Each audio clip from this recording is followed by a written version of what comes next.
okey, yang terbentuk selepas kerajaan Islam Madinah. Okey, so ini kita nak bincangkan pada hari ini. Seandainya kalau kamu ada sebarang soalan, okey, yang berkaitan yang tak faham ke, ingin bertanya, boleh tuliskan dalam grup chat untuk kita bincangkan bersama. Okey, baik. So kita akan mulakan pembelajaran kita. Baik, untuk bab 6 tingkatan 4 ini, memang sebenarnya bab 6 ini banyak dia punya subtopik. Iaitu yang pertama tentang Khulafa Ar-Rashidin. Okey, ingat macam cikgu selalu cakap apa? Ingat dia punya flow. Pertama iaitu Khulafa Ar-Rashidin, kemudian yang kedua iaitu berkaitan dengan Bani Umayyah, yang ketiga iaitu Bani Abbasiyah, yang keempat Turki Utsmaniyah, dan yang kelima iaitu penyebaran Islam ke seluruh dunia, dan yang keenam iaitu pertembungan tamadun Islam dengan tamadun-tamadun lain. Okey. Jadi, untuk yang diramalkan pada SPM 2020 ini, dijangkakan yang hangat diperkatakan untuk masuk dalam SPM, sejarah SPM tahun ini, terutama sekali kertas 2, yang akan masuk dalam kertas 2 adalah daripada Bani Umayyah, Abbasiyah, dan juga kesan pertembungan tamadun Islam dengan tamadun-tamadun lain. Jadi kita nak lihat hari ini iaitu berkaitan subtopik ini. Okey. Jadi, kamu kena perhatikan betul-betul, sekiranya ada yang tak faham boleh bertanya ya. Baik. So kita mulakan hari ini dengan kerajaan Bani Umayyah. Baik, kerajaan Bani Umayyah sebenarnya bermula apabila kematian khalifah yang keempat. Khulafa Ar-Rashidin yang keempat. Khulafa Ar-Rashidin kita tahu kan ada 4 orang, iaitu Abu Bakar, Umar, Osman dan juga Ali. Abu Bakar As-Siddiq, Umar Al-Khattab, Utsman bin Affan, dan yang keempat iaitu Ali bin Abi Talib. So, apabila kematian yang terakhir iaitu Khalifah Ali bin Abi Talib, maka berakhirlah kerajaan Khulafa Ar-Rashidin yang dipilih menerusi sistem syura. Siapa tahu apa maksud sebenarnya yang ringkas yang kamu faham? Apa itu syura? Apa itu syura? Anyone boleh tuliskan dalam grup chat? Mesyuarat. Pandai, mesyuarat. Bagus. Nampak dah tanda-tanda ramai pelajar dalam kelas yang dapat A ni. Amin. Amin. Okey. So, kita lihat di sini Okey, so berakhirlah pemerintahan kerajaan Khulafa Ar-Rashidin yang pemimpinnya dipilih menerusi sistem syura. Kemudian muncullah kerajaan Bani Umayyah yang dipilih menerusi sistem warisan secara turun-temurun. Maknanya daripada bapa kepada anak, anak kepada cucu dan seterusnya. Okey. Dan proses pembentukan kerajaan Bani Umayyah ni sebenarnya daripada mana datangnya perkataan Bani Umayyah, iaitu mengambil nama sempena keturunan Bani Umayyah, iaitu daripada Umayyah bin Abdul Syams bin Abdul Manaf. Maknanya kalau kamu tak ingat, mungkin kamu just kata apa? Okey, datang daripada seseorang yang bernama Umayyah. Okey, sebab itu keturunan ataupun kerajaan Bani Umayyah. Dan ianya diasaskan oleh Muawiyah bin Abu Sufyan selepas penyerahan kuasa oleh Hasan bin Ali untuk mengelakkan umat Islam berpecah belah. So sebenarnya apa yang berlaku adalah selepas kematian Ali bin Abu Talib, maka jawatan itu diserahkan kepada Hasan. Hasan ini ialah anak kepada Ali bin Abu Talib. Tetapi apa yang berlaku pada waktu itu iaitu masyarakat Islam pada waktu itu telah mula berpecah belah dan mula berlaku peperangan demi peperangan. Jadi untuk mengelakkan daripada umat Islam berpecah, maka Hasan telah menyerahkan kuasa kepada Muawiyah bin Abu Sufyan, yang mana Muawiyah ini adalah salah seorang gubernur yang memang hebat dalam pentadbiran. Jadi diserahkan kepada Muawiyah, barulah masyarakat bersatu semula. Jadi bermula daripada tahun 661 Masih hingga 750, dan berpusat berpusat pun boleh. Tak. Berpusat. Berpusat di Damsyik. Baik. Tahap pertama menggunakan gelaran khalifah. Kemudian Bani Umayyah di Spanyol telah diasaskan oleh Abdul Rahman Ad-Dakhil, iaitu Abdul Rahman yang pertama, berpusat di Cordova dengan Andalusia sebagai ibu kotanya. Yang ini dikatakan tahap kedua. Ya, tahap kedua. Means that kamu kena faham bahawa Bani Umayyah terbagi pada dua tahap. Tahap pertama, tahap kedua. Tahap pertama diasaskan oleh Muawiyah bin Abu Sufyan. Tahap kedua diasaskan oleh Abdul Rahman Ad-Dakhil. Dan yang pertama dia bermula di Damsyik dan tahap yang kedua dia bermula di Cordova. Dengan Andalusia sebagai ibu kotanya. Kan, kelakar nama Andalusia ni. Kamu tahu apa maksud Andalusia dalam bahasa Malaysia? Siapa tahu apa maksud Andalusia dalam bahasa Malaysianya sebenarnya? Tak. Apa tu anak dara. Tak nak cakap. Okey. Sebenarnya ialah orang-orang sekarang lah kan. Andalusia Travel sebenarnya diorang kata Andalusia ni sebenarnya akronim ataupun kependekan bagi maksud sebenar anak dara lanjut usia. Betul lah anak dara lanjut usia. Anak dara lanjut usia. Jadi anak dara tu maknanya lanjut usia, dah tua-tua tak kahwin lagi. Itu sebenarnya kan. Okey, baik. Kita lihat di sini Okey. Ini antara nama-nama besar dalam kerajaan Bani Umayyah seperti Muawiyah bin Abu Sufyan, Abdul Malik bin Malik, Umar Abdul Aziz, kemudian Hisham bin Abdul Malik. So ini antara pemerintah-pemerintah yang terkenal. Okey. Oh, Naili. Anda tu anak dara tua. Okey, anak dara tua tapi macam bunyi kasar sangat. Kalau Andalusia kan lembut sikit, iaitu anak dara lanjut usia. Kan. Tapi jangan risaulah. Korang semua memang tak lanjut usia lah. Siap-siap bulan umur 25, 26 dah kahwin dah. Kan. Okey, baik. Kita lihat di sini. Sumbangan kerajaan Bani Umayyah. Apakah sumbangannya? Amin ya, madam. Okey. Sumbangan kerajaan Bani Umayyah iaitu politik di mana memulakan sistem khalifah. Sistem khalifah dimulakan oleh Bani Umayyah sebagai ketua negara dan juga wazarah. Wazarah ni sebenarnya adalah wazir. Wazir maknanya pemimpin bagi sesuatu sesuatu tempat iaitu di kawasan kerajaan pusat.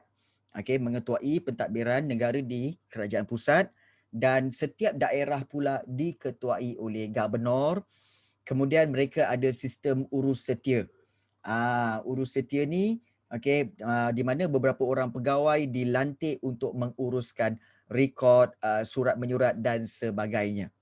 Maknanya urus setia ni macam jabatan lah. Jabatan rekod, jabatan surat menyurat, dia macam jabatan. Dia panggil sistem urus setia. Kemudian ini penting bagi Bani Umayyah. Sumbangan Bani Umayyah paling penting iaitu apa tahu? Sistem hijabah. Ini memang selalu keluar dalam kertas satu iaitu soalan objektif tentang sistem hijabah. Baik, hijabah ni apa? Pegawai yang memeriksa orang yang mahu menemui khalifah dan mengawal keselamatan khalifah dan juga sebagai pemegang amanah. So hijabah ni apa sebenarnya? Hijabah ni sebenarnya datang daripada perkataan hijab. Hijab tu tutup. Maknanya apa? Dia nak menutup atau melindungi khalifah daripada serangan orang-orang yang tidak berkenaan. Maksudnya di sini, sebab mereka ni Bani Umayyah telah mempelajari. Kita tahu bahawa Khalifah Umar Al-Khattab telah mati ditikam. Begitu juga Osman bin Affan, begitu juga Ali bin Abu Talib telah mati dibunuh. Jadi daripada situ mereka ambil satu pengajaran bahawa pemimpin atau khalifah perlu ada hijabah, perlu ada bodyguard untuk melindungi keselamatan pemimpin. Yes. Betul, orang-orang yang terpilih saja. Dan kalau nak tahu mungkin tanya Irfan kot tentang ada satu teams yang dipanggil Hashashin. Hashashin. So itu sebenarnya datang dari perkataan apa? Assassin ya. Yes. Sebenarnya dia pelindung kepada pelindung kepada khalifah. Yes. Okey. Kemudian kita lihat ada penubuhan beberapa jabatan, iaitu jabatan seperti Jabatan Cukai, Surat Menyurat, Urusan Am dan juga Cop Mohor. Paling penting kemudian tentang dari sudut politik ya, iaitu Bani Umayyah, mereka menubuhkan Diwanul Jundi, okey, iaitu jabatan ketenteraan. Diikuti oleh penubuhan angkatan tentera, tentera darat dan juga tentera laut. So Diwanul Jundi, okey, please kamu kena selalu dengar Diwanul Jundi ni sebenarnya adalah jabatan ketenteraan ataupun macam Kementerian Pertahanan lah. Diwanul Jundi. Okey. Baik.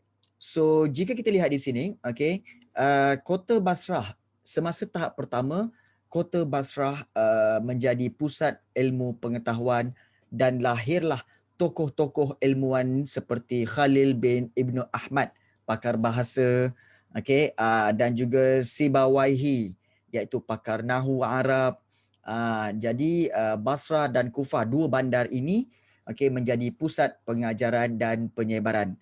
Dan pada waktu inilah, okey, tanda bunyi dalam Al-Quran telah diletakkan.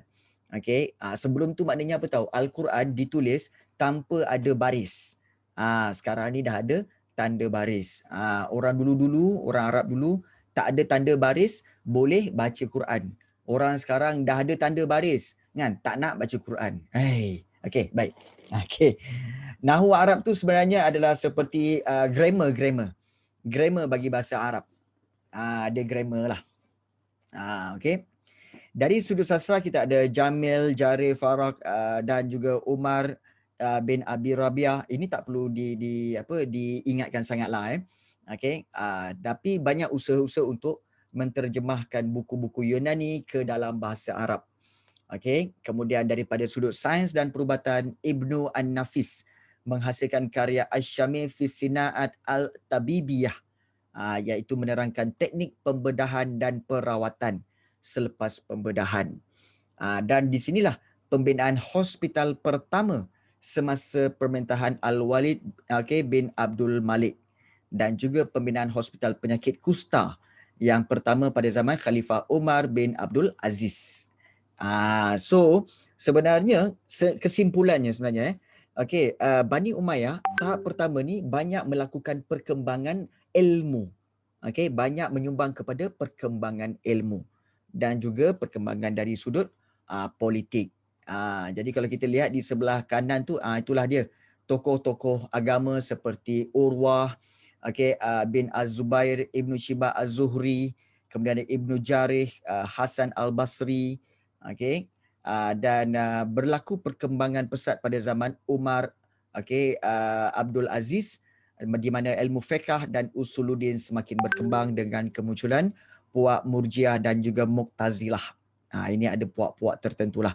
Okey, tak perlu diingatkan sangat. Yang penting kamu kena buat kesimpulan bahawa sebenarnya Bani Umayyah tahap pertama ini telah memperkembangkan ilmu pengetahuan. Itu penting. Okey. Baik. Kemudian kita lihat di sini, itu sumbangan pada tahap yang pertama.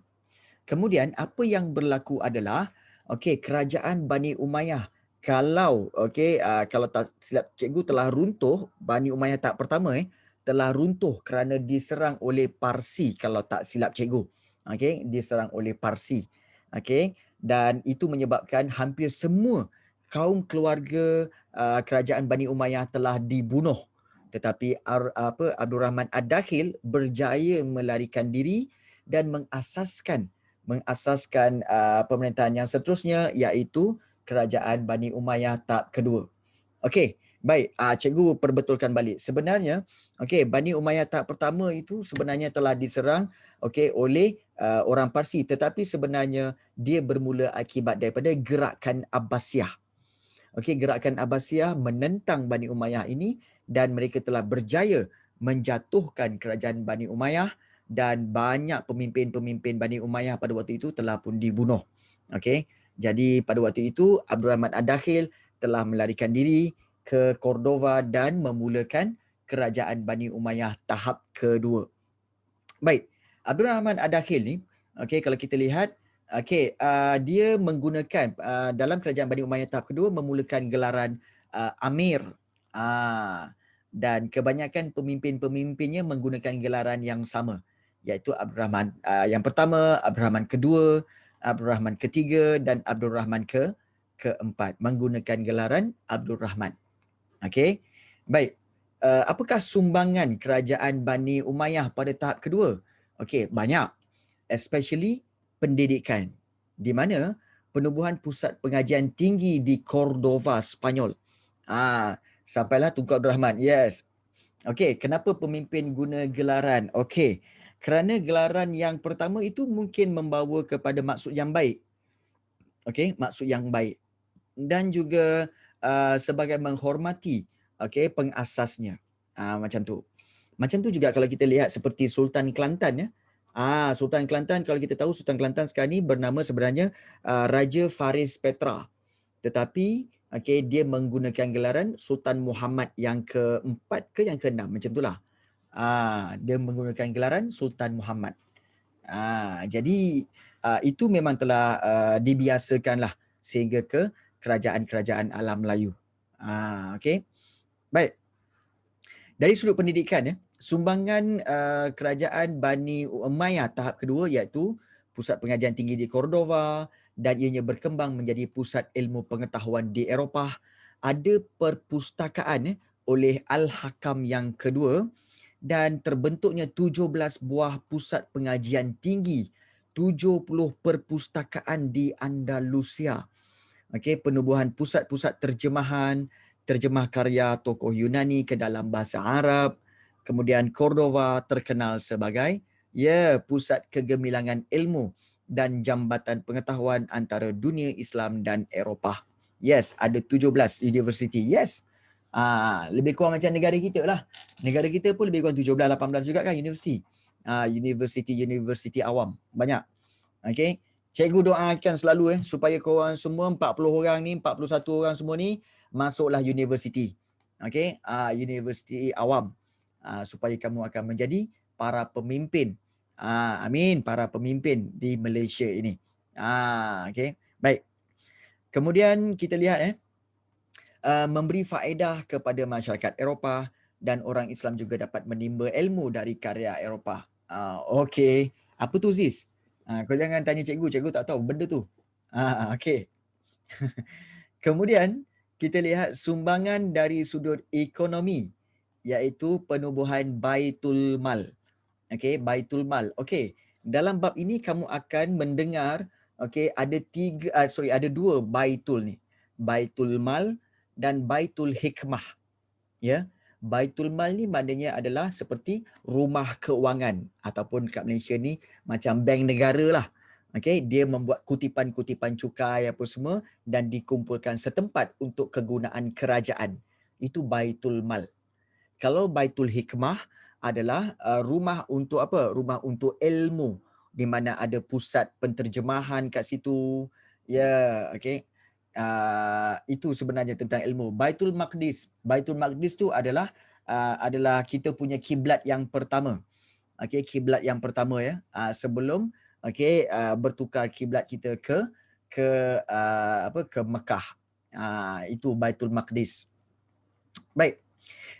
Penubuhan Baitul Mal mewujudkan sistem keuangan yang sistematik dan sumber pendapatan kerajaan adalah nama-nama ini. Seperti apa tahu? Seperti kharaj. Kharaj tu cukai tanah. Jizyah, cukai perlindungan. Kemudian zakat. Kemudian ada usyur. Usyur ialah cukai 1/10 daripada hasil pertanian yang didapati dari tuan tanah. Dan ghanimah, iaitu harta rampasan perang. Baik. To make it clear, untuk memudahkan kamu sebenarnya kharaj, jizyah, kemudian usyur. Ini semua adalah cukai-cukai untuk orang yang bukan Islam. Bukan Islam. So contoh macam jizyah, cukai perlindungan, maknanya orang Islam yang berlindung di bawah kerajaan Islam, maka mereka perlu membayar cukai perlindungan yang dipanggil jizyah. Untuk itu semua adalah cukai-cukai untuk orang bukan Islam. Untuk orang Islam, ada tak? Ada, iaitu zakat. Ada zakat. zakat fitrah ada, zakat harta ada, zakat perniagaan ada. Jadi itu semualah dipanggil zakat. Okey, so Naili Afiqah akan tanya kenapa mereka perlu lindungan? Okey, kerana mereka orang bukan Islam, okey, yang berlindung di bawah kerajaan Islam. Sebab itu dikehendaki bayar cukai. Tapi sebenarnya sama je Naili. Macam negara kita lah.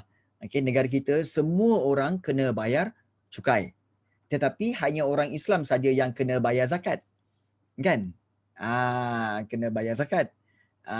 Jadi orang Islam, sebenarnya orang Melayu, orang Islam kat Malaysia ni yang teruk sebenarnya kena bayar dua benda. Okey, kena bayar zakat, kena bayar cukai. Orang bukan Islam hanya kena bayar cukai sahaja.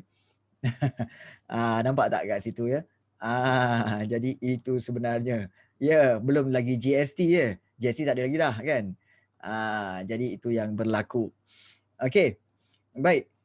Cordova menjadi pusat kegiatan ekonomi dan perdagangan antarabangsa dan wujudlah kemahiran membuat barang-barangan tembikar, okey, barang-barang tembikar ya.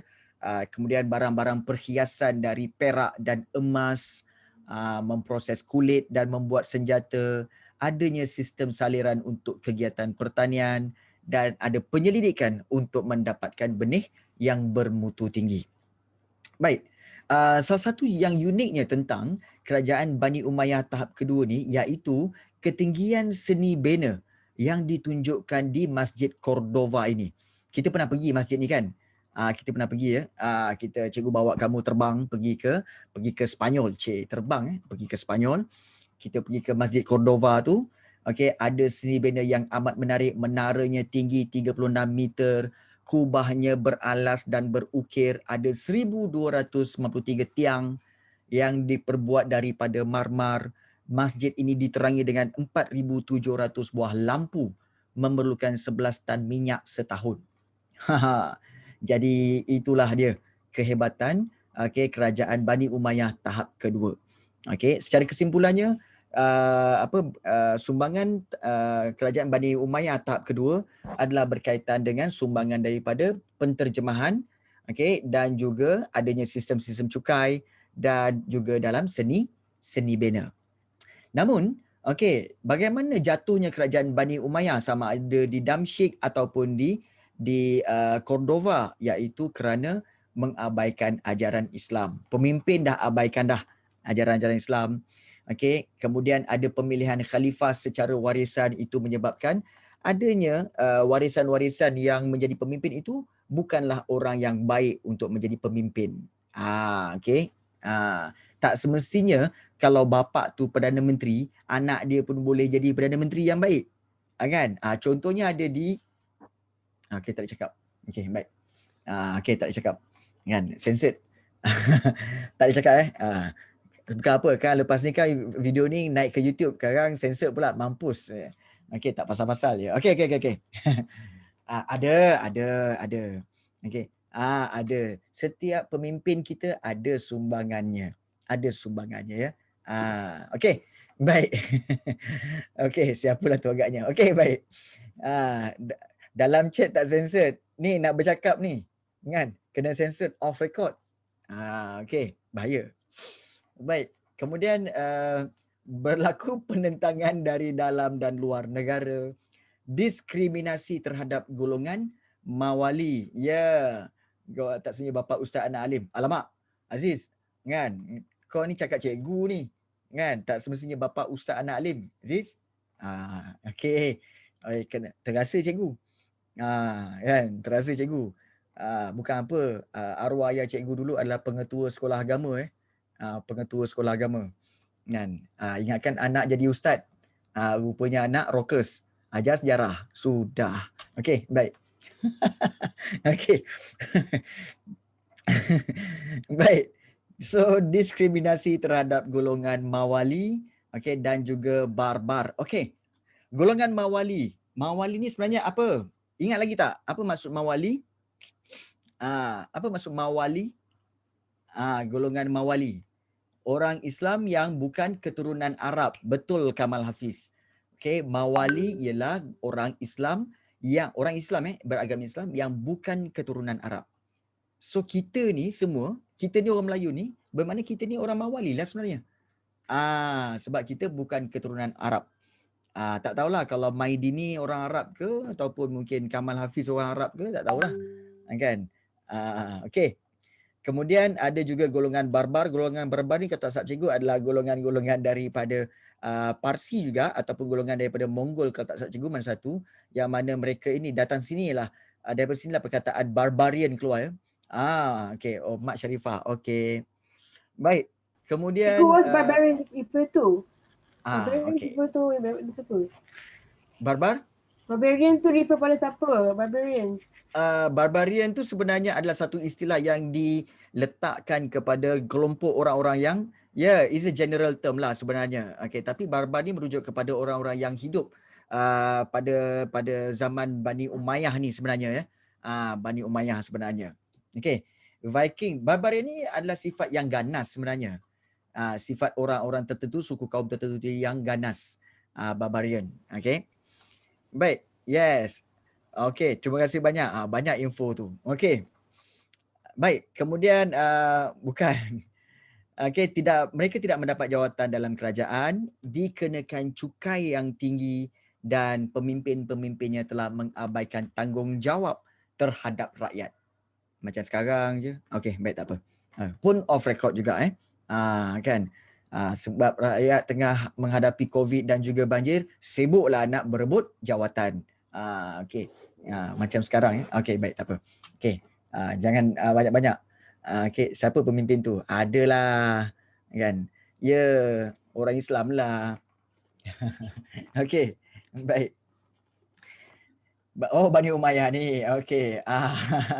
Bani Umayyah. Sebenarnya, okey, yang mengabaikan tanggungjawab ni adalah pemimpin-pemimpin dia lah.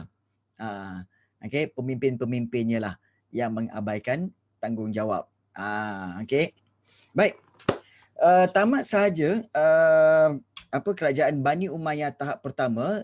Okey, dimulakanlah kerajaan Bani Abbasiyah, iaitu diasaskan pada 750 Masihi menerusi revolusi Abbasiyah. Dan pada peringkat awal gerakan ditaja oleh Ali bin Abdullah dan bergerak secara sulit. Dan pada zaman Khalifah Umar Abdul Aziz. Ingat Umar Abdul Aziz sebenarnya adalah kerajaan Bani Umayyah. Okey, tapi pada zaman Bani Umayyah inilah gerakan Abbasiyah telah dilakukan. Dan mereka berkempen nak menentang kerajaan Bani Umayyah tadi menggunakan nama Ahlul Bait ataupun keluarga Nabi Muhammad SAW untuk mendapatkan sokongan. Jadi mereka beroperasi di Khurasan, Kufah dan juga Humaimah, dan gerakan Abbasiyah ini yang nak menentang Bani Umayyah telah dikukuhkan apabila disertai oleh Abu Salamah Al-Khalal dan Abu Muslim Al-Khurasani. Baik, daripada mana datang nama Abbasiyah ini? Iaitu daripada nama Al-Abbas, iaitu bapa saudara Nabi Muhammad SAW. Dia nak menentang sebab apa? Mereka tak puas hati dengan kerajaan Bani Umayyah yang mengutamakan sistem warisan. Kemudian juga mereka tak puas hati tentang pembahagian kuasa. Jadi golongan Mawali tadi telah menyertai juga gerakan Abbasiyah ni, iaitu menentang kerajaan Bani Umayyah tadi. Jadi mereka tak puas hati. Kadang-kadang kita fikirkan, sesama Islam pun berperang bergaduh ke? Well, okay, rambut sama hitam. Ini peribahasa baru. Rambut sama hitam, hati lain-lain. Kena ingat. Rambut sama hitam, hati lain-lain. Mungkin kita satu agama, tetapi pendirian kita berbeza-beza. Jadi kena faham kat situ ya. Ya, boleh guna dalam esei. Rambut sama hitam, hati lain-lain. Ya, sama gak dengan Melayu pun sama juga. Kan? Ya, corruption semualah. Kemudian apabila yang kelakarnya, apabila Abbasiyah take over daripada kerajaan Bani Umayyah, mereka sebenarnya masih meneruskan permintaan bercorak warisan atau monarki. Maknanya turun-temurun juga. Dan pengasas kerajaan ialah Abu Abbas As-Safah, dan semasa pemerintahan Abu Ja'far Al-Mansur, pusat pemerintahannya dipindahkan ke kota Baghdad. Dan kerajaan ini berakhir apabila ibu kotanya ditawan oleh tentera Mongol di bawah Hulagu Khan. Okey, pengasas kerajaan tu maknanya adalah yang memulakan kerajaan itu. Yang memulakan kerajaan itu dikatakan pengasas. Ya. Oh, okey. Yes, saying I'll do what you did but better. Yes. Dia tak panggil raja, dia panggil khalifah. Dia panggil khalifah. Yes, betul. Okey. Gerakan yang Ali bin Abdullah itu gerakan yang memulakan gerakan. Memulakan gerakan. Itu berbeza ya. Tetapi yang mengasaskan kerajaan tu Abu Abbas As-Saffah. Ya, Abu Abbas As-Saffah, dan kerajaan ini berakhir bila ibu kota mereka ditawan oleh Hulagu Khan. Okey, Hulagu Khan kalau tak salah cikgu adalah cucu kepada Genghis Khan. Kalau ikut susunan dia kan Genghis Khan, lepas tu siapa tak ingatlah. Kemudian baru Hulagu Khan. Okey, daripada Mongol tu. Dia orang memang hebatlah. Kerajaan Mongol dulu besar sangat besar. Okey. Dan dominan yang paling kuasa masa zaman Genghis Khan lah. Ya, betul. Tawan hampir 40% of the Asia. Ya. Namun apabila kerajaan terlalu besar, maka mereka dah conquer, kemudian mereka abaikan. Sebab itu kerajaan mereka rapuh, tak kuat ya. Tapi tentera-tentera mereka memang kuatlah. Itu tentang tentera-tentera Mongol ini sebenarnya. Baik. Sumbangan kerajaan Bani Abbasiyah, apa sumbangan dia? Sumbangan dia best, iaitu semasa zaman keemasan, semasa zaman kegemilangan Khalifah Harun Ar-Rashid. Ingat nama ni, Harun Ar-Rashid, dan anaknya Al-Ma'mun. Kota Baghdad telah menjadi pusat intelektual dan penyebaran ilmu. Terdapat kegiatan penterjemahan dan penulisan. Baitul Hikmah, nampak tadi? Okey, cikgu cakap tadi kan ada dua baitul, iaitu Baitul Mal dan Baitul Hikmah. So Baitul Hikmah ni adalah institusi keilmuan yang diasaskan oleh Khalifah Harun Ar-Rashid. Berlakulah kegiatan terjemah atau translate karya-karya falsafah dan sains daripada Yunani. Dan kegiatan penulisan ada 3 tahap. Okey, Baitul tu rumah. Baitul tu rumah.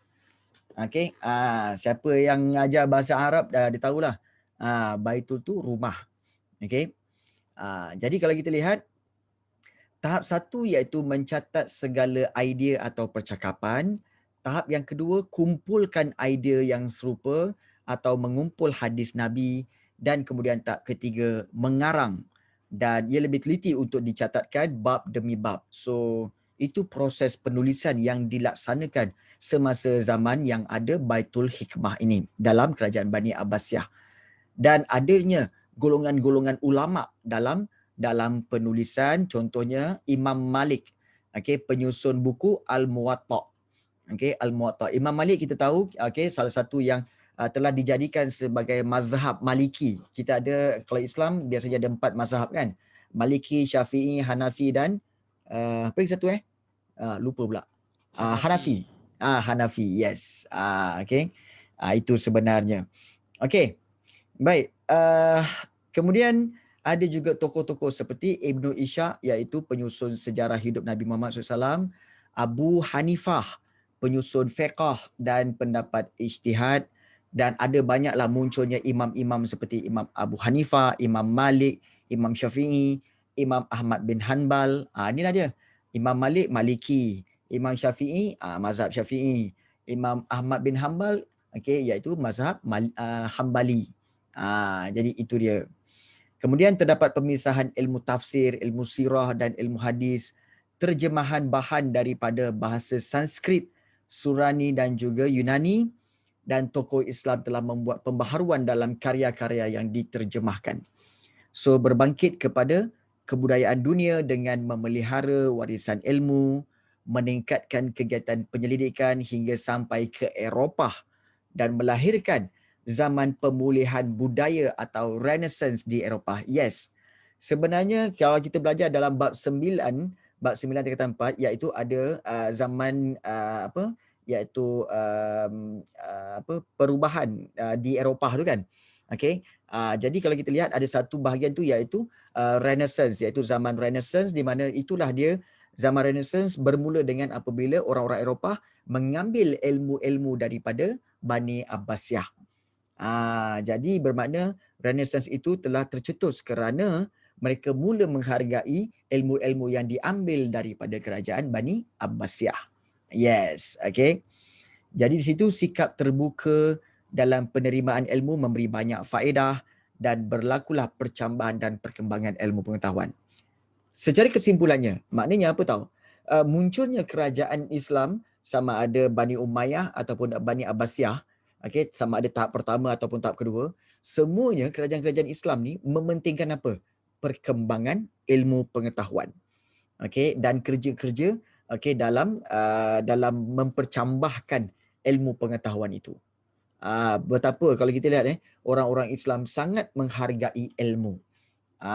Jadi di manakah orang-orang Islam yang menghargai ilmu tu? Adakah yang ada dalam kelas ini? Nampak macam dalam kelas ini ingin belajar ilmu untuk semata-mata peperiksaan sahaja? Okey, tolong nafikan. Cik. Okey, provokasi ini satu provokasi. Okey. Belajar kerana Allah. Itu. Okey. Bagus. Okey, semakin banyak yang kita belajar, rupanya semakin banyak yang kita tak tahu. Itu sifat yang kita kena ada Baik.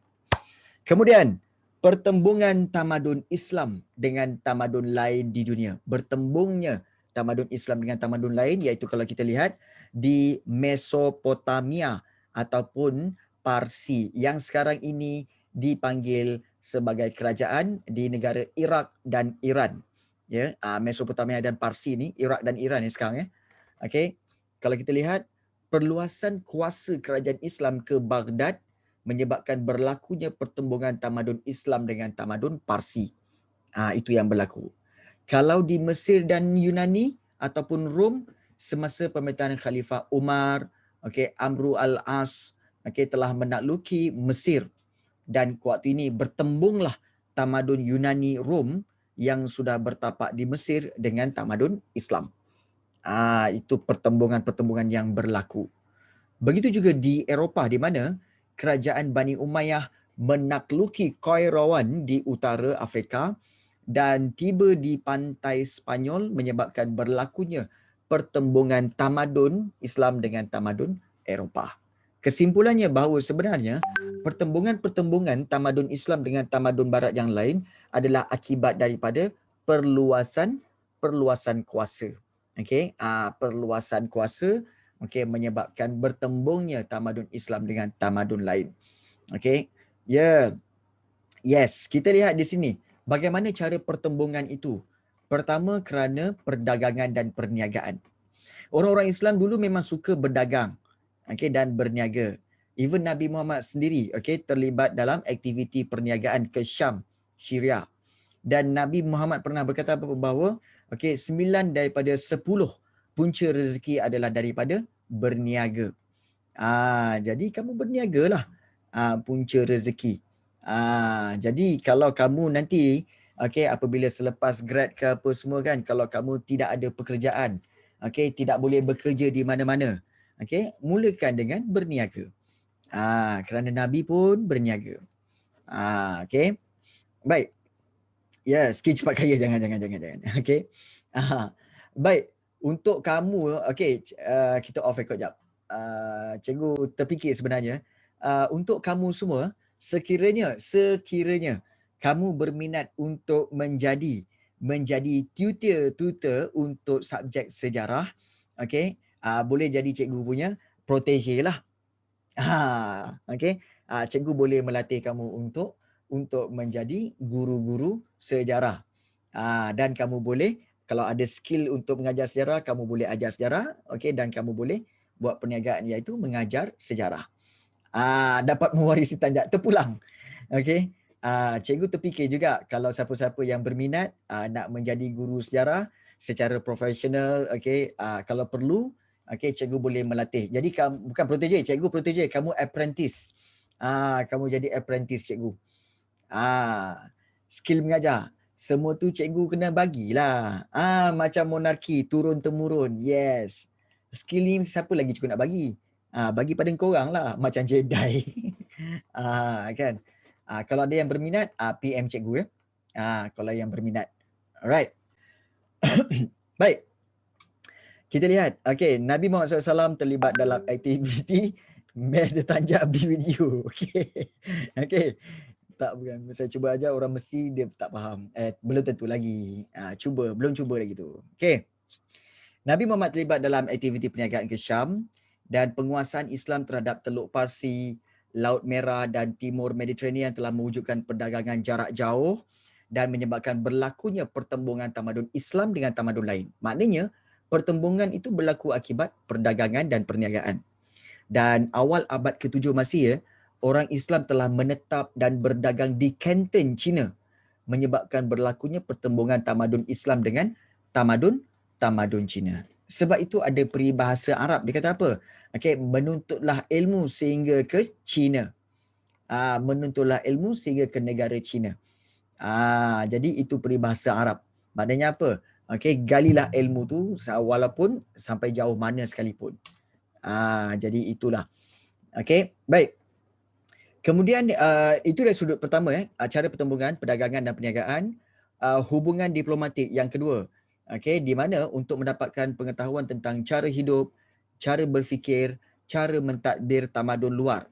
Kerajaan Bani Umayyah pernah hantar kumpulan peneroka ke utara Selat Gibraltar di selatan Sepanyol dan telah bertemu dengan penempatan-penempatan bukan Islam di Cordova, Valencia dan Ronda, dan peneroka Islam inilah membuat hubungan diplomatik dengan kawasan tersebut, membolehkan pemahaman secara aman antara orang Islam dengan bukan Islam tentang cara berfikir, pandangan politik, agama, ekonomi dan pentadbiran. So itu yang pernah berlaku ya.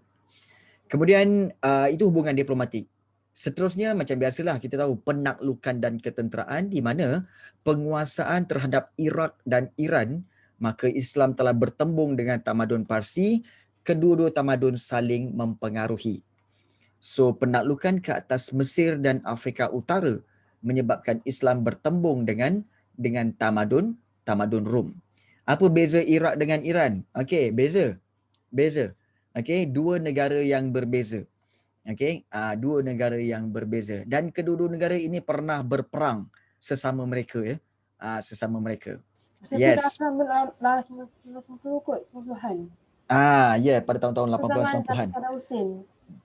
Ya, dan pada waktu itu banyak berlaku peperangan kerana perbezaan mazhab, iaitu kebanyakan orang-orang Iran kebanyakannya adalah orang-orang mazhab Syiah, manakala orang-orang Iraq pada waktu itu diketuai oleh Saddam Hussein. Saddam Hussein ini dikatakan sebagai orang yang Sunni.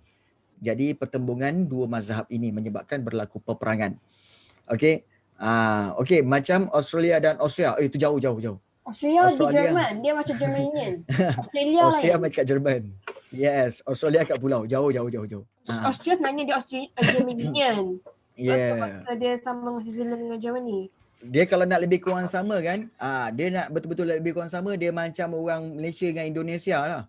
Kalau berdiri sebelah-sebelah, muka memang tak serupa lah. Memang tak serupa. Memang tak, kata apa, nampak macam tak kenal pun. Tapi nama berbeza lah. Macam tu. Okey, baik.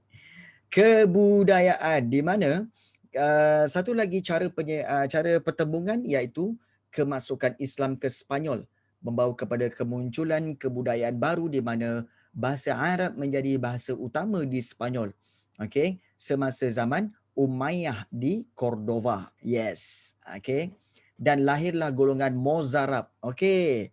Inilah dia Mozarab.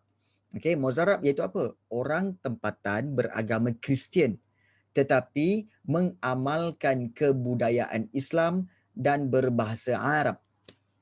Itu dipanggil Mozarab. Okey, ingat Mawali Mozarab.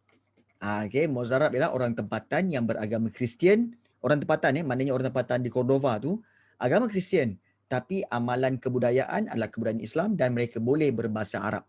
Okey, kebudayaan Islam ni maknanya cara hidup Islam lah. Diorang amalkan cara hidup Islam. Contohnya bangun awal pagi, kemudian sarapan, kemudian bertegur dengan bersalam tangan. Kemudian itu dikatakan sebagai kebudayaan. Ya, berpuasa, tapi dia tak solat. Dia bukan Islam. Dia bukan Islam. Okey. Kat Malaysia ni pun kamu boleh tengok contoh macam apa tahu? Macam kalau kamu pergi Melaka, kamu boleh tengok golongan baba dan nyonya. Baba dan nyonya kalau kamu tengok pakaian dia, pakaian dengan baju kebaya Melayu yang perempuan dia, cakap Melayu siap Dia Melayu lah. berpantun. Ya, tetapi dia bukan Islam. Dia bukan Islam. Jadi nampak itu baba dan nyonya. Samalah macam kat sana. Okey, golongan Mozarab. Ya, by certain aspect. Yes. Okey. Yes, okey. Dia bukan macam Cina ke? Baba nyonya memang muka Cina, memang orang Cina sebenarnya. Tetapi dia mengamalkan cara hidup orang Melayu. Makan asam laksa, makan pedas-pedas, macam tu. Okey. Baik. Dari sudut intelektual, cara pertembungan tamadun Islam dengan tamadun Barat, iaitu dari segi intelektual, iaitu antara ahli fikir Islam dan bukan Islam. Penyebaran Islam ke Eropah menguntungkan golongan-golongan intelek Islam sebab mereka dapat mendalami keilmuan tamadun Eropah dan mengembangkan lagi keilmuan tersebut mengikut pandangan intelektual Islam. Contoh yang paling mudah, kita lihat tentang maksud tamadun. Perasan tak? Maksud tamadun ada dua pandangan, pandangan Islam dan pandangan Barat. Pandangan Barat kata bahawa tamadun itu mestilah pencapaian dari sudut lahiriah sahaja. Betul? Tetapi kalau sudut pandangan Islam, sejarawan Islam, iaitu tamadun mestilah daripada sudut kemajuan lahiriah dan rohaniah. Nampak tak? Itu kerana apa? Pertembungan ilmu antara tamadun Islam dan juga tamadun Eropah. Jadi mereka telah mendalami ilmu-ilmu itu semualah. Jadi itu kelebihannya. So kesan pertembungan tu, bila bertembung tamadun Islam dengan tamadun-tamadun lain tu, apakah kesannya? Dari sudut keagamaan kita lihat dapat mengubah sistem kehidupan penganutnya. Kalau kita lihat ini, iaitu daripada yang bukan Islam menjadi Islam, akidah berasaskan kepercayaan kepada Allah, perundangan berasaskan kitab Quran dan hadis, undang-undang berasaskan Quran dan hadis, akidah dan syariah Islam tidak terbatas kepada bangsa, kawasan ataupun bentuk geografi. Kemudian juga berlaku juga perluasan wilayah, di mana bila bertembung je tamadun Islam dengan tamadun Eropah, maka pertambahan wilayah penyebaran Islam melahirkan pelbagai bentuk kerajaan dan masyarakat di dalam dunia Islam, seperti kerajaan Mughal di India dan masyarakat Islam di China. Perluasan kuasa ini membolehkan orang Islam menguasai ekonomi, terutama kegiatan perdagangan. Sebab itu, semasa zaman kerajaan Bani Umayyah dan Bani Abbasiyah, kita punya tamadun Islam tu menguasai perdagangan di seluruh Laut Mediterranean, menyebabkan orang-orang Eropah tidak mampu untuk menembusi penguasaan perdagangan ini. Jadi hebat satu ketika dulu. Dan kerajaan Islam telah memastikan laluan perdagangan selamat. Pedagang Islam berjaya berdagang sampai ke India, sampai ke Ceylon, sampai ke Kepulauan Melayu dan China di sebelah timur.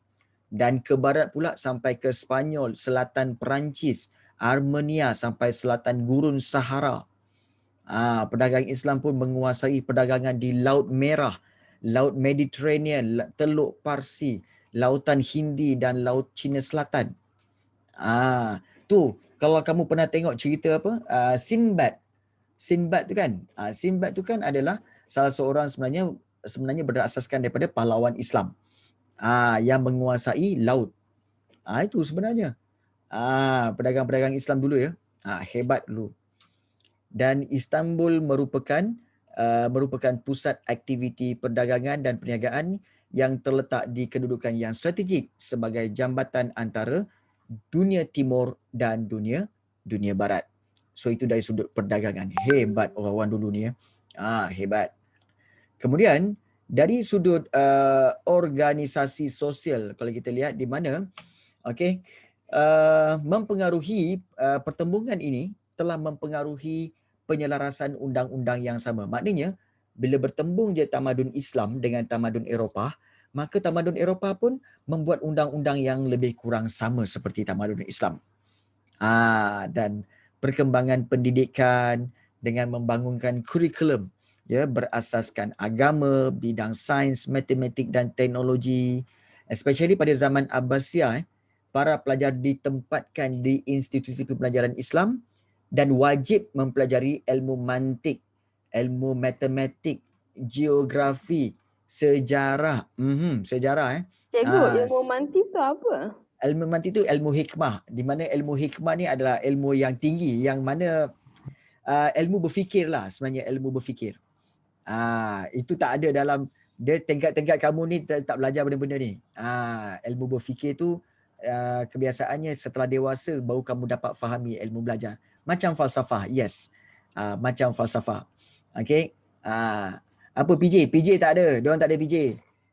Sains, fizikal dan juga biologi. Tak payah PJ-PJ lah. Perikatan jasmani tak payah. Okay.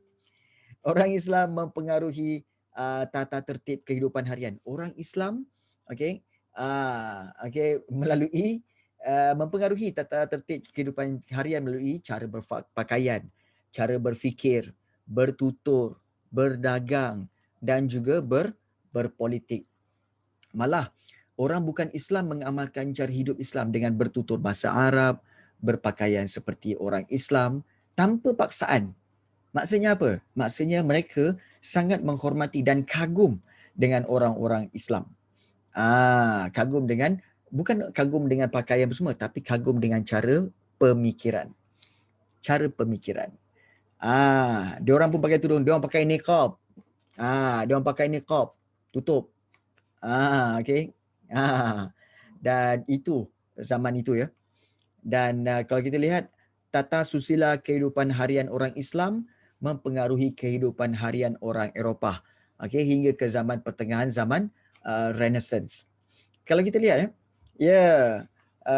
kat negara lain, sebenarnya kalau kita ikutkan, kenapa zaman sekarang ni Islam tidak lagi menjadi ikutan? Kerana kelemahan orang Islam sendiri.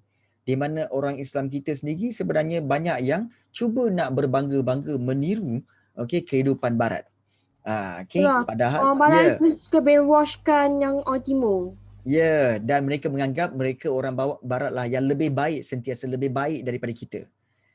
Padahal kita dah ada cara hidup yang baik dah pun, dah bagus dah. Jadi sepatutnya kita amalkan cara hidup yang kita sedia ada dia. Teruskan tu. Baik, satu lagi kita lihat golongan Mudejar memainkan peranan penting dalam proses ini. Baik, Mudejar ni apa pula? Okey, ini yang M ketiga. Ada 3M golongan 3M, iaitu Mawali, Mozarab, Mudejar. Ingat tu. Mawali ialah orang Islam yang bukan keturunan Arab.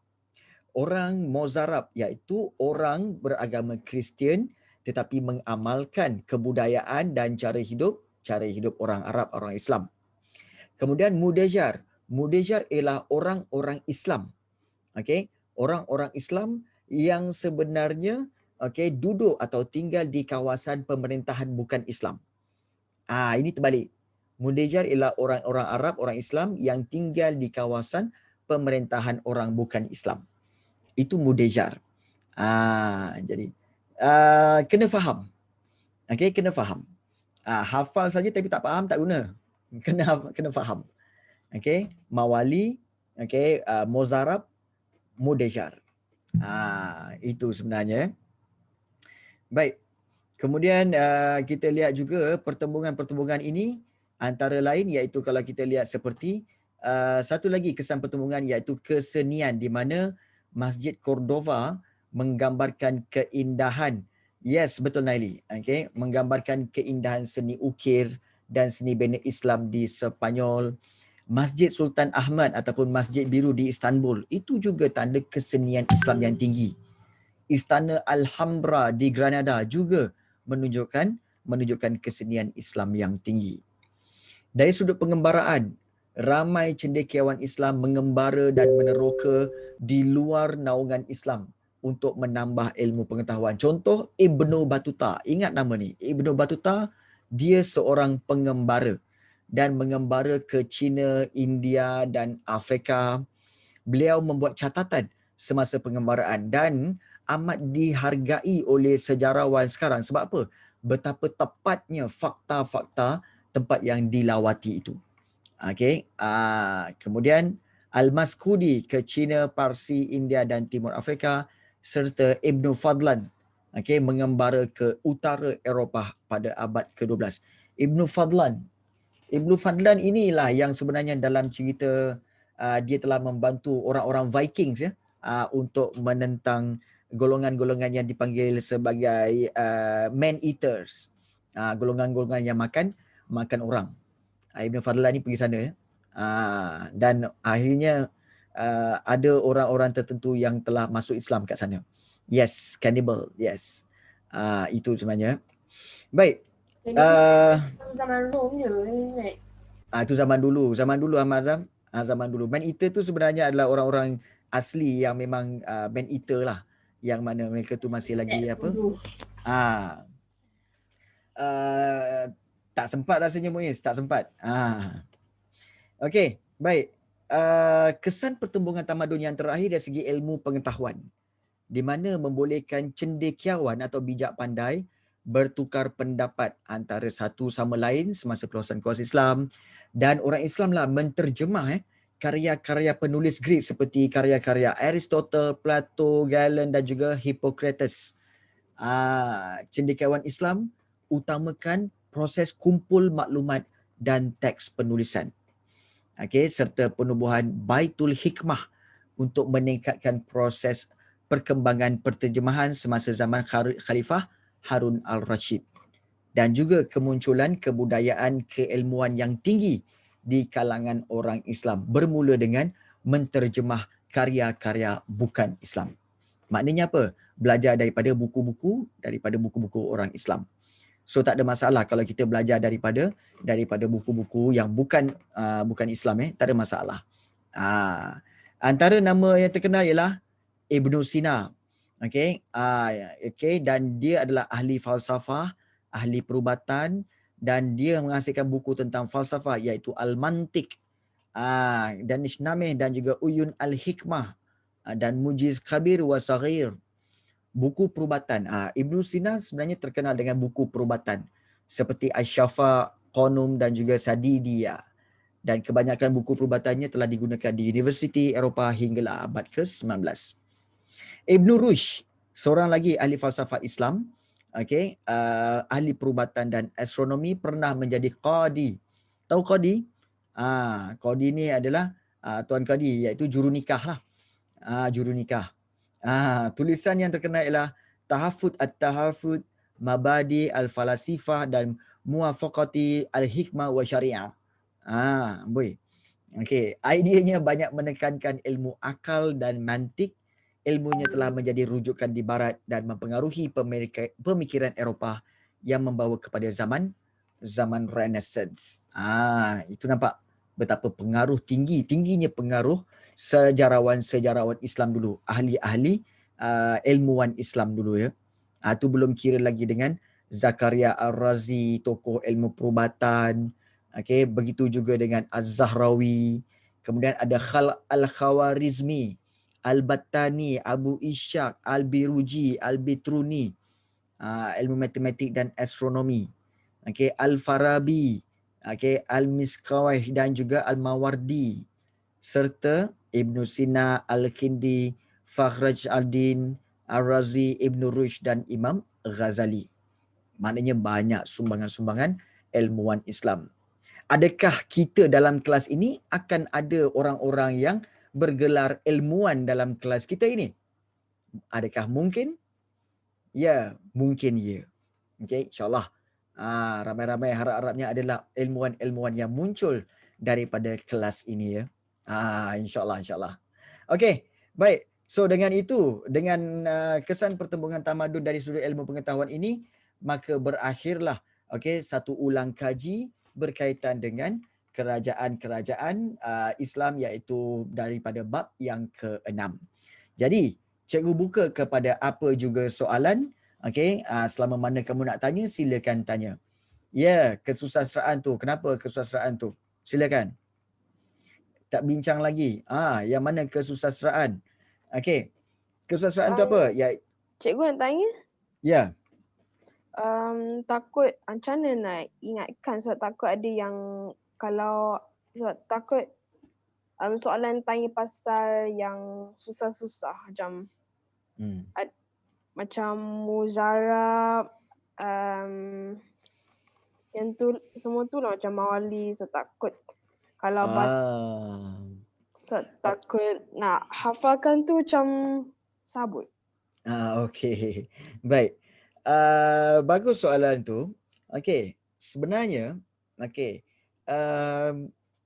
Bagaimana kamu nak hilangkan ketakutan untuk bertemu dengan hantu? Macam mana kamu nak hilangkan ketakutan bertemu hantu? Siapa tahu? Okey. Baik, ingat Okeylah Tuhan. banyak-banyak. Okey. Baik. Sebenarnya ketakutan untuk bertemu hantu adalah dengan apa? Dengan kamu sentiasa bersedia untuk bertemu hantu kalau dia muncul. Dengan cara apa? Kamu kena jadi strong. Kalau betul ada hantu sini kan, aku lagi kuat. Kalau betul. Kan? Dan kamu tahu cara-cara dia. Mula-mula kena bagi salam lah apa semua kan. Maknanya kamu bersedia. Maknanya kamu menghadap. Jangan kamu lari. Maknanya kalau kamu cakap, sini ada hantu, terus kamu lari. Itu tidak akan menjadi penyelesaian. Begitu juga kalau kamu takutkan soalan-soalan yang susah akan keluar, waktu sekarang inilah kamu kena cari soalan-soalan yang susah itu. Kena cari soalan-soalan yang susah itu dan jawab. Kerana kata kunci untuk mengingat segala fakta ini dengan cara apa? Latihan.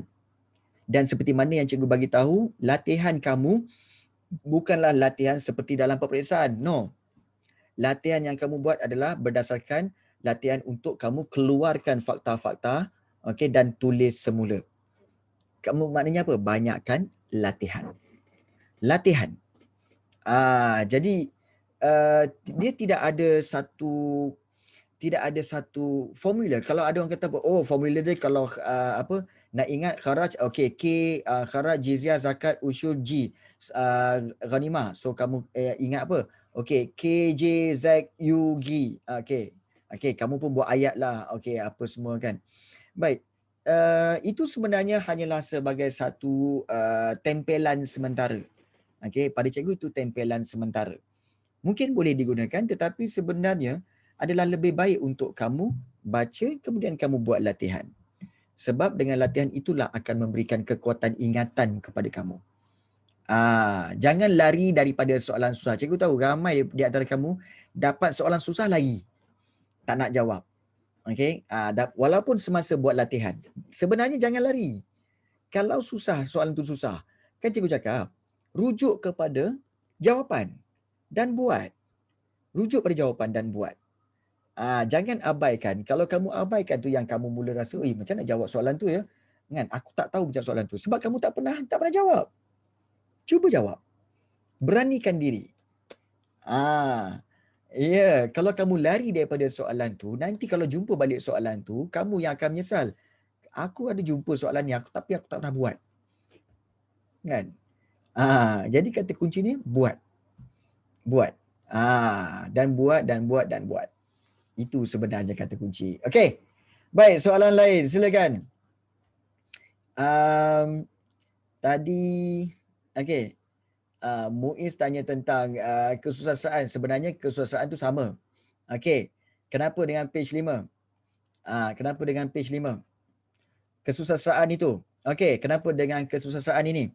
Okey, ini adalah salah satu daripada sumbangan pertembungan tamadun, iaitu orang-orang yang terlibat dalam sastra seperti Umar Khayyam, Al-Jahiz, Jalaluddin Ar-Rumi, puisi bertemakan ketuhanan dan Rabiatul Adawiyah. Tak perlu. Siapa suruh hafal? Ada cikgu suruh hafal? Tak ada kan? Cikgu tak suruh hafal kan? Cikgu suruh kamu faham. Faham, buat latihan. Faham, buat latihan. Nak hafal kenapa? Kan? Ini bukan survey. Survey kena hafal. Tak marah kan? Suka. Tak marah, suka. Baik. Pada pendapat cikgu, antara 4 kerajaan Islam dari Khalifah kepada kerajaan Turki, yang mana yang paling maju dan hebat? Soalan. Baik, pada pendapat cikgu lah sendiri ya. Yang paling maju dan paling hebat sebenarnya adalah kerajaan Turki Utsmaniyah. Kerana kerajaan Turki Utsmaniyah inilah yang telah berjaya mengalahkan kerajaan tamadun Rom, iaitu tamadun kerajaan Byzantine, di Rom, dan menyebabkan kita telah dapat menguasai kerajaan Rom pada waktu itu. Jadi yang dipimpin oleh Sultan Muhammad Al-Fatih. So bagi cikgu itulah antara yang paling hebat, dan Turki Utsmaniyah telah menjadi sebuah kerajaan daripada tahun 1930, kalau tak salah cikgu 30, 1330 sampailah tahun 1920 atau 22 apabila kerajaan Turki Utsmaniyah telah ditamatkan dalam perjanjian Versailles, iaitu selepas Perang Dunia Pertama. Berapa ratus tahun tu? Dekat-dekat 600-700 tahun. Bayangkanlah kerajaan Turki Utsmaniyah punyalah lama. So bagi cikgu, kerajaan Turki Utsmaniyah tu lebih hebat lah. Lebih hebat sebenarnya. Itu secara kesimpulannya. Okey. Baik. Soalan lain silakan. Cikgu tak kisah pun. Lebih-lebih 10, pukul 10 lebih pun tak apa. Kalau ada pertanyaan, cikgu akan usahakan untuk menjawab. Silakan. Okey. Penggunaan baja kimia. Okey. Kenapa dengan penggunaan baja kimia? Okey. Penggunaan baja yang telah dibuat kajian oleh ilmuwan Islam untuk menyuburkan pertanian. Mana mujbir? Mana mujbir? Mujbir mana? Okey. Okey, mujbir ada ke mujbir? Okey Alia. Okey. Yang Saya rasa dia maksudkan mujabir, yang mujarab kot. Sebenarnya ada 3, cikgu ulang, iaitu wali mujbir. Okey. Ya, betul. Okey, kita tahu bahawa daripada ianya adalah kita ingat mawali, muzarab, mudejar. Okey, mudejar. Mujbir tu cikgu tak pernah pula dengar. Wali mujbir. Wali mujbir iaitu wali yang apa? Siapa tahu? Wali mujbir Okey, baik, Isma tanya orang barat buat baja kimia dulu orang Arab. Sebenarnya ahli kimia bermula daripada orang-orang Arab. Okey, orang-orang pada zaman kerajaan Bani Abbasiyah. Okey, mereka yang memulakan kajian tentang kimia ini. Jadi kita boleh katakan bahawa yang memulakan benih ataupun baja-baja chemical atau kimia ni sebenarnya daripada inilah, daripada orang-orang Arab sendiri sebenarnya. Wali mujbir tu wali ayah. Okey. Kenapa pula tiba-tiba jadi panggil wali ayah ni, Naili? Okey. Kenapa nak panggil wali ayah ni? Kenapa? Dah nak kahwin dah ke? Sabar. Okey. Teringat agama Islam bukan. Sabar korang kalau nak kahwin umur 24, 25 ke atas, jangan awal-awal. Okey, belajar dulu, timba ilmu sebanyak mungkin. Ini belum apa-apa dah nak kahwin. Bagi mak ayah makan dulu bagi mak ayah kamu merasa titik puluh usaha kamu dulu dulu-dulu bolehlah kahwin awal-awal kan. Umur 14, 15 dah kahwin. Umur-umur macam kamu ni dah anak 3 dah. At one point and say animal poo can help vegetation grow. Who to think to themselves. Yang saya, who had to think to themselves at one point and say animal poo can help. Yes, mungkin. Tapi Irfan, sebenarnya manusia zaman dahulu, mereka suka melakukan pemerhatian. apabila mereka tanam pokok-pokok, kemudian mereka melihat bahawa banyak binatang yang membuang najisnya di pokok-pokok itu, dan dia orang buat perhatian, rupa-rupanya pokok yang ditimpa dengan najis-najis binatang itu lebih subur daripada pokok-pokok yang dibiarkan. Jadi mereka menganggap bahawa najis-najis yang ada itu, najis-najis binatang itu akan menyuburkan tanaman. So itu mereka dapat melalui pemerhatian. Pemerhatian. Ya, jangan risau. Okey. Sebenarnya apa juga yang digunakan untuk baja tu, tidak akan memberi kesan kepada kamu, ya. Assume the process and image that sound hilarious. Yeah. Okay. Baik. Sebenarnya banyak isu yang orang kata apa, tanam sayur guna apa, tanam sayur guna najis-najis apa semua kan, baja najis, kemudian buah-buahan tu tak boleh makan. Siapa cakap macam tu? Kan? Itu tak betul. Kan? Islam tidak menyuruh kamu untuk selidik sampai ke tahap macam tu, tak. Lihat buah itu, bersih, halal, tidak beracun, boleh makan. Tak ada disuruhnya. Pergi tengok pokok tu datang daripada baja mana, tak ada. Ya, memang ada najis haiwan yang tak boleh jadi baja, betul. Ada juga. Kenapa siput babi dipanggil siput babi? Okey. True. Yeah, try and error style, yes. Kenapa siput babi dipanggil siput babi? Kerana kalau kita lihat bahawa siput babi itu mungkin kemungkinan besar orang Melayu dulu tak suka dengan siput babi kerana berjalan perlahan. Berjalan perlahan, tetapi dia akan menyusahkan orang lain untuk menunggu dia bergerak. Jadi itu yang siput babi, betul. Macam itulah kot. Jadi dia sumpahnya siput babi tu. Maaf kurang sopan. Najis baja khinzir boleh guna untuk tumbuhan makanan. Secara realitinya, kalau menurut pembacaan cikgu, ya, najis sama ada najis khinzir ke kan, sebenarnya boleh, sebenarnya kita katakan bukan boleh lah, tetapi tumbuhan-tumbuhan makanan tu yang terkena najis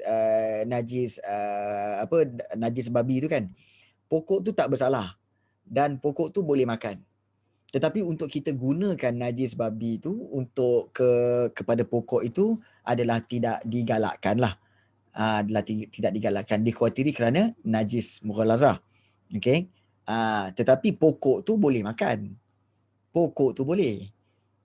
Bersihkanlah. Itu je sebenarnya.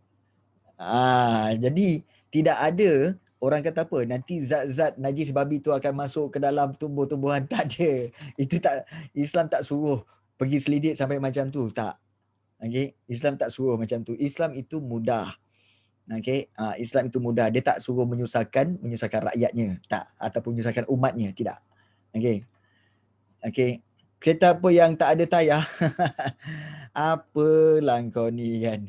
Banyak-banyak kereta yang tak ada tayar ialah kereta api. Dan juga kereta kuda. Kereta kabel. Sebab mereka tak ada tayar, mereka guna roda. Dia guna roda. Ni kenapa soalan pelik-pelik keluar ni? Nampak sangat pelajar-pelajar form 5 ni dah mula stres dengan SPM yang ditunda-tunda ni. Kamu tahu tak? Baru-baru ni semalam cikgu baca ada orang minta supaya KPM menunda SPM lagi.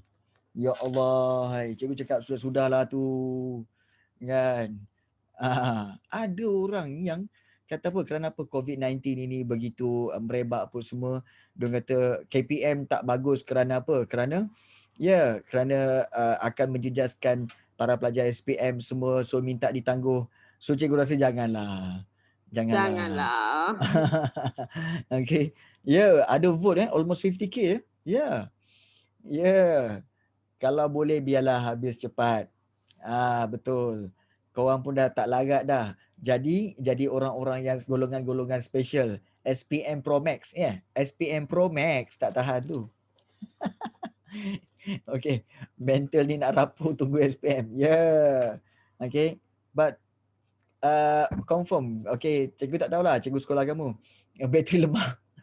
Tapi bagi cikgu keep on, terpaksa memberikan semangat pada kamu. Go, go, go. Jangan lemah semangat. Jangan putus asa. Apa juga yang mendatang, go, go. Walaupun bateri tengah weak, tak apa, charge. Tambahkan bateri. Okay. Storage 64 gig, tak apa. Beli external storage, masukkan, tak apa. Okay. Okay. Bagus soalan Isma. Baik. Bila nak dapat nota untuk soalan kertas 3 sejarah? Wow, terbaik. Baik, untuk kertas 3 sejarah, nota untuk kertas 3 sejarah, cikgu telah kumpulkan bahannya. Dah ada bahan dia. Tapi cikgu akan berikan pada bulan Februari nanti. Okey, di mana pada bulan Februari nanti cikgu akan berikan sekali dengan bengkel itu. Sebab okey, kalau cikgu beri bahan sahaja tanpa panduan pun tak berguna. Jadi cikgu nak bagi bahan itu beserta dengan panduan bagaimana nak gunakannya dalam peperiksaan nanti. Supaya ianya lebih baik. Tidaklah cikgu bagi je pandai-pandai kau lah. Cikgu tak nak macam tu. Jadi jangan risau. Dah ada bahan tu. Bahan tu dah ada. Okey, cikgu dah kumpulkan dah.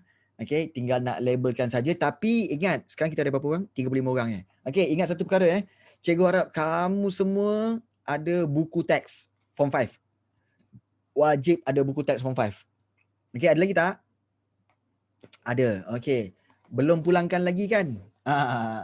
Ya. Saya pun So, ada. okey. So wajib sebab nanti nanti waktu dalam bengkel nanti kamu kena ada juga buku teks itu untuk bersama-sama dalam kelas online dalam bengkel tu. Sebab kita akan buat step by step. Step by step bagaimana untuk kita uruskan bahan-bahan itu. Kita akan buat sama-sama. Itu namanya bengkel. Kalau kelas online mengajar aja. Bengkel ni kita akan buat sama-sama. Okey, bengkel buat sama-sama. Tak apa, colourful pun tak apa. Yang penting ada, jangan tak ada. Ya. Itu kamu yang highlight ke pelajar sebelum ni yang highlight, Nelly? Kan, sama-sama. Eloklah. Kan? Pelajar sebelum ini dia dah highlight separuh, engkau pula sambung separuh. Dah semua highlight. Kan? Dah semua jadi fakta. Padahal baik kau rendam aja dalam dakwat. Satu buku dah highlight. Muka surat pun highlight. Muka surat pun fakta Macam-macam korang. Bengkel cikgu sebagai engineer. Yes. Okay. Cikgu sebagai engineer, cikgu akan guide kamu satu persatu. Untuk kertas 2, untuk kertas 3. Kena guide kamu supaya nanti kamu dah boleh menjawab pada waktu peperiksaan nanti. Okay. Itu usaha terakhir cikgu lah untuk kamu sebelum kamu menamatkan persekolahan kamu. Sedih rasanya kan? Sedih rasanya. Okay, guys. Kalau tak ada apa-apa, itu sahajalah pada malam ini. Terima kasih banyak untuk join kelas kita. Okay, insyaAllah kita akan bertemu lagi pada next class. Okay, dengan pembelajaran seterusnya. Okay, kita jumpa lagi. Take care guys. Okay, dan besok nak sekolah kan? Tidur awal. Okay, tidur awal. Okay, I love Terima you. kasih cikgu. Okay, sama-sama. Okay, bye. Okay, Bye. Assalamualaikum. Terima kasih Bye. cikgu. Assalamualaikum. Sama-sama. Sure, Waalaikumsalam. bye. Bye. Okay, bye. Bye. Terima kasih, Assalamualaikum. Malam. Ibu. Waalaikumsalam. Malam cikgu. Okay, Cikgu. selamat malam. Bye-bye. Okay, bye. Bye, Ibu. Assalamualaikum. Waalaikumsalam. Bye, Iqmal. Bye cikgu. Cikgu ingat Bye. saya, cikgu. Ya, Iqmal. Saya sayang, cikgu. Jangan sempur cikgu. Kau buat aku sembuh. Cikgu, sabar. Okay. Nasib baik kopi. Kalau teh mau dah masuk ke hidung dah. Aduh. What is the bowler had to represent for? I don't know. Mungkin hari ni sebenarnya nak hilangkan mood sajalah. Is a bowler kan. Okay. Is a represent William Shakespeare or Sherlock Holmes. Sherlock Holmes. Aduh, yay. Kan. Okay. Baik, Sesekali. Go. Terima kasih. Okey, bye. Wassalam. Bye. Okay, Go. bye. Tidur, Okey, tidur. bye. Tidur. Tidur. Okey, bye. Solat, Go. Cikgu solat. Yeah. Kau ni Isyak. kat. Sabar. Sabar. Okey, bye. Okay, bye-bye. Okey, bye.